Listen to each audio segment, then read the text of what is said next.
Hey guys, I owe you 1,000 subscriber special. So way back in January of 2021, I gave you guys a 100 subscriber special. I made a specialty coffee cocktail, and that was really fun. That was a really fun episode to shoot. I hit 1,000 subscribers maybe a month ago, and I have yet to acknowledge it. I've been really busy with work. We've just been short-staffed and just general life things, but I am ready to steam forward with this. So for my 1,000 subscribers, 1,000 plus now, I'm going to answer some of your questions.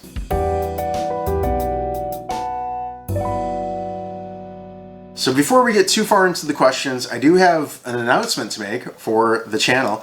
It's going to be a new segment of the show that's going to air on Tuesdays. This is probably going to come out in June, but I still have a lot of work left to do on it. I'm calling it Technique Tuesdays, and I'm going to focus in on the technique and the philosophy rather than recipes. I'm still doing the regular show, the regular recipe videos, but I'm going to be doing this as well. So now you get self-serving skillet 2 times a week. What questions did we pick out? What's something you would make on a weeknight for just you? A weeknight for just me. I want it to be simple. I'm assuming that I'm at work. Crock-pot meals are really nice. I really like crock-pot tacos. Just a pack of chicken thighs and a jar of tomatillo salsa. It's a really easy cheat. Put that on low all day, and when you get home, heat yourself up some tortillas. If you have other sides, that's cool, but if not, I've been known just to stand over the stove getting tortillas warm and eating them while the next one's getting warm, if I'm by myself and don't have a dinner guest.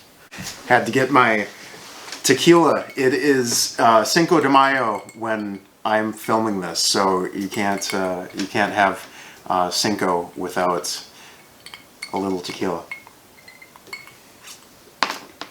Why did you stop live streaming?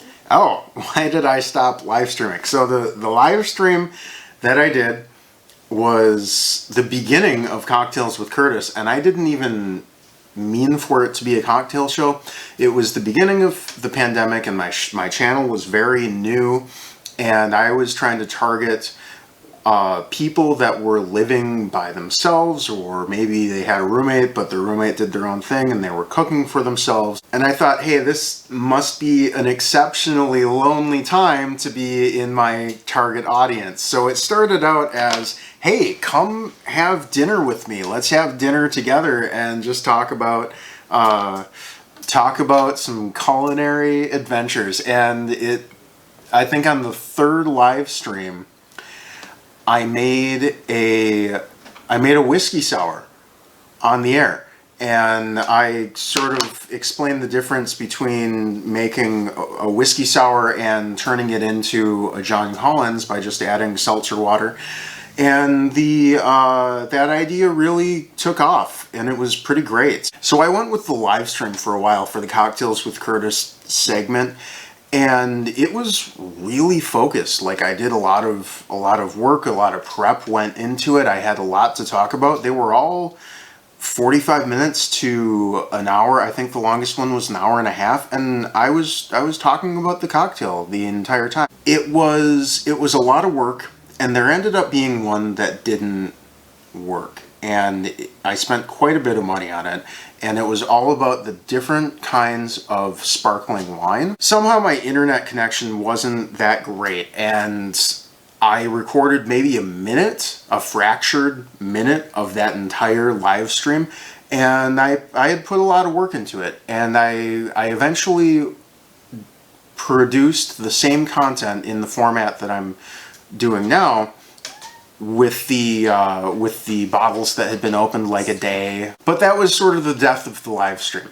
I'd be open to doing it again one day. The cocktail videos currently, besides the last one, you guys just ate up the mint julep. That was great. But the cocktail videos, besides that, I haven't really been doing that great. So I've been toying around with cutting the segment. Next question. Where did you learn to cook? Oh man, that's a great question. So I started cooking in college to impress girls because no one teaches anyone how to cook anymore, and everyone that I was I was hanging out with in college just didn't cook. So I said, well, I'm gonna wow these girls with my culinary skills, and I was making very basic things, but I was still doing it, and I was putting it out there, and it was better than anything anybody else was making, because no one was making anything. Is the question, where did you learn to cook? Yes. Learning to cook has been like a lifelong journey for me. My father's a classically trained chef, and he never really taught me recipes, but he did teach me like how to think in the kitchen. This is how you don't cut yourself. This is how to look into a fridge and come up with something when it doesn't look like there's anything there. You know, I got a lot of philosophy from him. And then my grandma was also a wonderful cook. I grew up eating her meals. She always made these wonderful homemade tortillas, and there was always a pot of beans and delicious caldo. I think that her influence on me was more about flavor profile. And then I have an uncle, my uncle Anthony, also a professional chef, wonderful chef, and he's had his own catering business for a bit, and he brought those two schools kind of together for me, and sort of introduced a passion about food. So those three are sort of my base, and then I've sort of spent an eternity in the restaurant industry, and I was never back of the house. I was never a cook. I was always serving tables because I like to be on my feet and to be talking to people, and I'd much rather do that than be on a workstation and only have the guy to my left and the guy to my right. So I was never actually in the kitchen in a restaurant, but I learned a lot of food thought and food culture and food philosophy by osmosis, by eating it, by also serving it. And then the added benefit of being in the front of the house is that sometimes I was behind the bar, and I got a wine education, and I got a beer education, and I got a spirits education, and that all builds on each other. So my advice to the person that's just starting out, use that one building block. You can always build another thing on it later. All experience is valid, and it makes you who you are, and in this case, this is who I've become because of it. Alright, next question. You did a whole series on chicken breasts. How about chicken thighs? Oh man, yeah, chicken thighs are probably my favorite part of the animal. Besides the wings, I love sitting down with a plate of wings, but as far as like one cut of meat that can do the job for a dinner, yeah, chicken thigh is where it's at. I'd love to. That whole series was about how not to make your chicken breast dry. And I think that, chicken thighs, unless you really try to do them like chicken breasts and like sear them hard for 5-6 minutes aside, they're going to be delicious and juicy and beautiful, but I'd definitely be open to it. Next question. How do you get ideas for your videos? Necessity.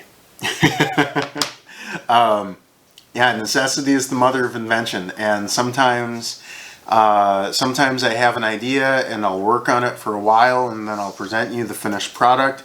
And sometimes I'll really need mayonnaise for some egg salad or potato salad that I'm doing, so that's the content that you get this week. And whether it's wholeheartedly planned or the mother of or the child of necessity, I always really try to put quality and value into what I'm presenting to you guys. So that's probably most of how I get my ideas. I have a really cool idea that I'd like to show you, or I need this thing. Let's put it on the show. How long did it take you to perfect your pizza recipe? Oh man, my pizza recipe. Okay, so this is the deal. I started doing the pizza when I started getting very disenchanted with the pizza scene here in the Twin Cities, which is mostly thin crust. And I had one really quality, like, standout pizza shop that I would go to regularly, and then they changed their recipe, or maybe they changed ingredients. This was during pandemic times, so either one is quite possible to save money. And I decided I can do this. I can figure it out. And I think from beginning to end, from me deciding to do it to actually doing it, to actually putting out the finished product that you see on the show, was about 8 or 9 weeks. And that wasn't all active time, because my dough is a 6-day cold fermented pizza dough, which is just completely impossible in a commercial setting. Like, you cannot if you think that you're making dough right now for 6 days later, well, yesterday you made dough for 5 days from now, and then 2 days ago you made dough from 4 days from now. So you're sitting on top of 6 batches of dough at any one time, and it's just completely impossible to do in a restaurant setting. But in a home cook setting, it is very, very doable. What do I do with all these egg yolks? That question was from the egg yolk video, and it was right before the birthday, the 1-year anniversary of the channel, and I was going to make myself a cake with the egg whites, which is why I put out an egg yolk video. And I've since done a few videos with egg yolks. You can do salad dressings. I put them in my mashed potatoes. But the content that you didn't get, because it didn't turn out, both the footage and the actual cake didn't turn out, was a cake for one I was going to make. But the content that you ended up getting was frosting for one. And I did that with Ritz crackers, which was also a really great thing to do, and I'm glad I did it. Thank you. I can't wait to try your recipe. One question on the salt. I'm always confused on what type to use. Kosher, sea salt, regular, iodized table salt, or something else. Okay, so this is a good one. Iodine is a micronutrient that your body needs. I think it helps your thyroid, and it's not really available in a lot of food that's not seafood or like organ meat. So I think it was like in the 50s or 60s that they started iodizing table salt to make everyone less iodine deficient. So if you don't eat a lot of seafood and or organ meat, you should probably use iodized salt, at least maybe for your table salt. Kosher salt we use it because it's coarse. You can pick it up and you can feel it, and when you do it a lot, pick it up, sprinkle it on, pick it up, sprinkle it on. It becomes, you become a master of how you are feeling the salt, and you can correctly season your food. This gets into the scale versus measuring spoons debate, and it's really apparent with kosher salt because the two major brands of kosher salt have very different textures. And the two brands of kosher salt, let's say I had a tablespoon of one kosher salt and a tablespoon of the other. Well, this salt over here, even though it's the same volume, it's going to weigh twice as much because these crystals are smaller and there's less air in there. So I always like to err on the side of using a scale, especially when I'm baking, because baking is definitely more precise. So with kosher salts, just pick a brand and get used to it, if that's the route you want to go. Sea salt contains a lot of like trace minerals that your body needs, and if you have a diverse diet, you don't need that. The deal with Himalayan sea salt is that it's supposed to be from like an ancient ocean source, and that was before pollution. So the sea salt of today can have a lot of like microplastic in it, and you're not going to get that from Himalayan salt. I just started my journey with making cheese. I actually have not bought any items yet. I just threw out a gallon of milk that had separated in the refrigerator. Could I have used that? Also, is lemon juice a substitute for rennet?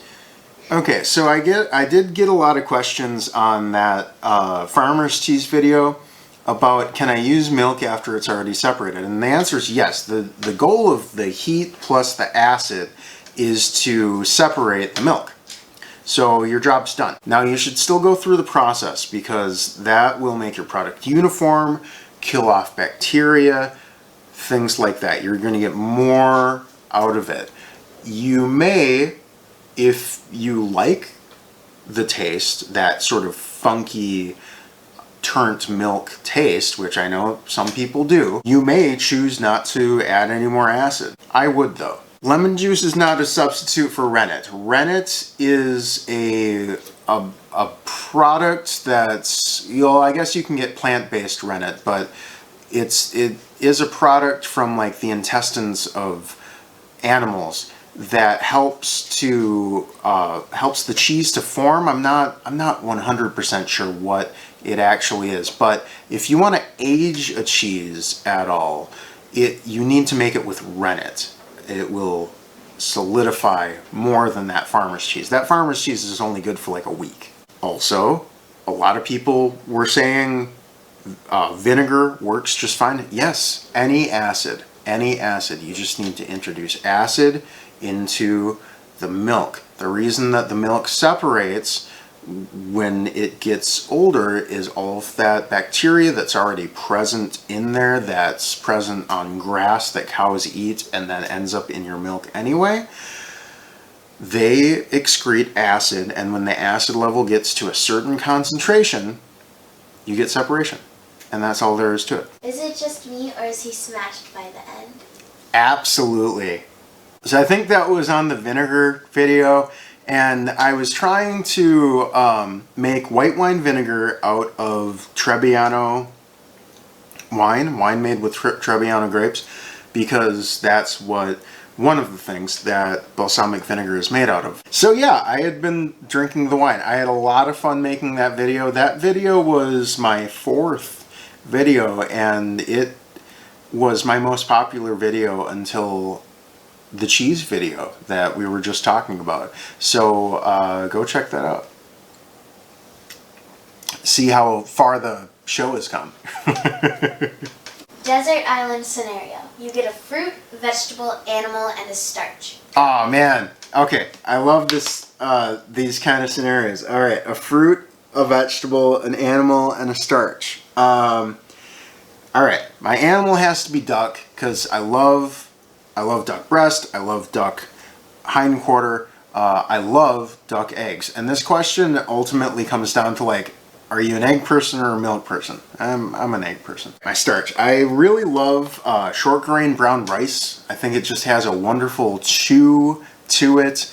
It tastes, it's refreshing. Fruit and vegetable. I think my favorite fruit might be a plum. And vegetable, I'd go with peas.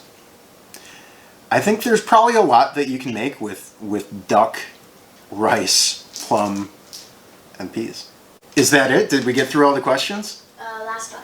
Last one. All right. Okay, last question. Who is this roommate you're always talking about?